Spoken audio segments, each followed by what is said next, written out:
In the summer of 1940, Nazi Germany unleashed a relentless aerial campaign against Britain.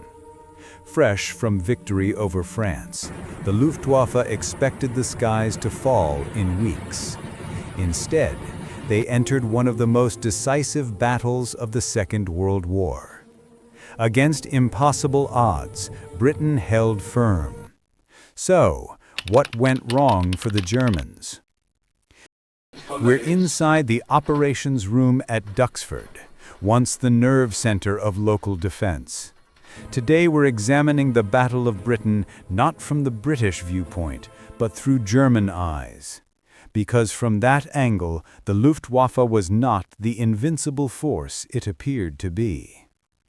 Germany had swept through Europe with stunning speed.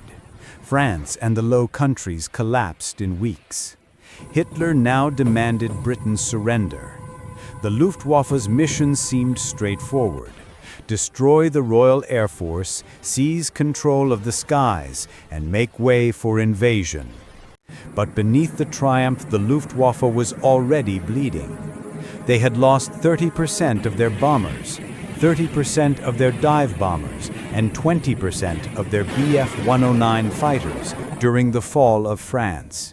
Their victory had come at a cost they could not easily replace. And Britain was not as alone as German intelligence believed. The Royal Navy remained the strongest in the world. The RAF had a cutting-edge defense network, the Dowding system. And Britain received support from the Commonwealth, the United States, and governments in exile. Defeating Britain would be far harder than the Luftwaffe realized. Their leadership was another problem. Hermann Göring, erratic, egotistical, and unpredictable, oversaw the Luftwaffe. He clashed with commanders Hugo Sperrle and Albert Kesselring. Their strategies collided, their priorities shifted, their egos fought. The result, chaos at the top. Meanwhile, the RAF, though divided internally, united when it mattered most. The German campaign began with the Kanalkampf, the Channel battle. The Luftwaffe attacked shipping routes, flying 1,300 sorties. They sank vessels, disrupted supply lines, and forced Britain to halt daylight shipping through the Strait of Dover. It was a probing attack, testing Britain's defenses. Then came Adlerangriff, the Eagle attack, launched on 13 August 1940. The Germans intended it to be the decisive blow. But chaos struck immediately. Miscommunication and incompatible radio systems sent bombers into battle without fighter escort. The RAF pounced. The slaughter was devastating. Even after regrouping, the Germans failed to achieve decisive results. 2 days later came Schwarzer Donnerstag, Black Thursday, another disaster.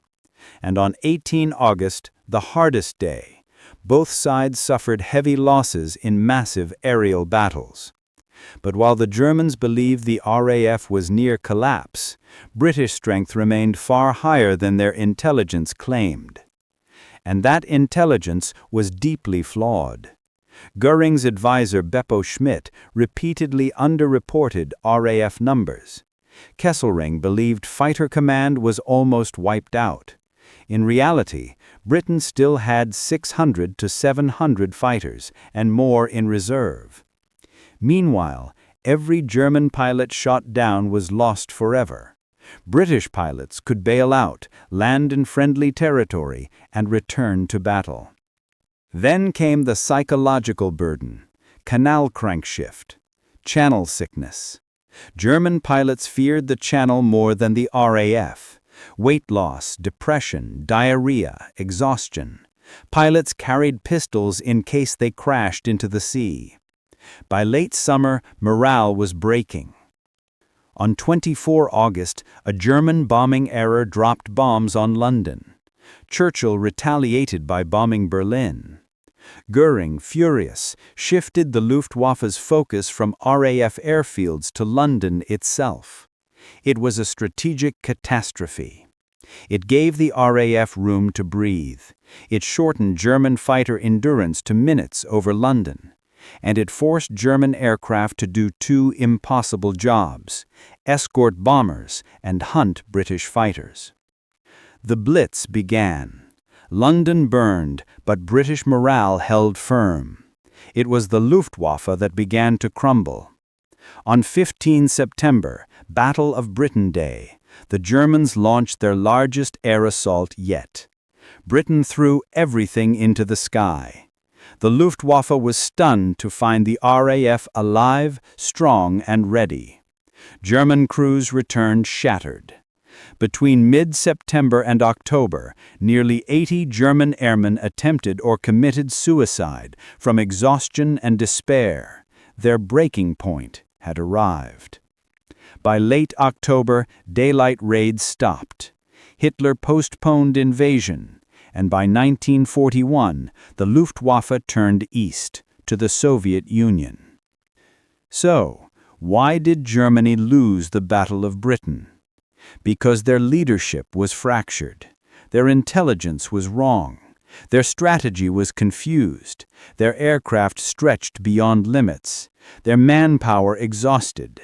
Their morale broken.